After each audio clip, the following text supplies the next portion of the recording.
Hello everyone, welcome back to this channel. In this video, I will show you the easy and clear steps on how to hide recent searches in Mozilla Firefox Windows 10. So how to hide recent searches in Mozilla Firefox Windows 10.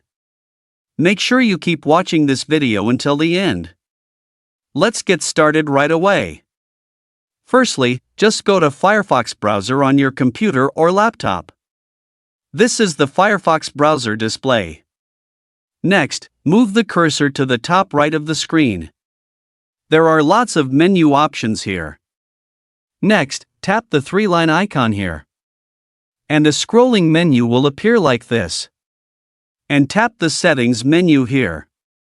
Now here you are in the Settings menu. Enter the Search menu. Now here you are in the General menu.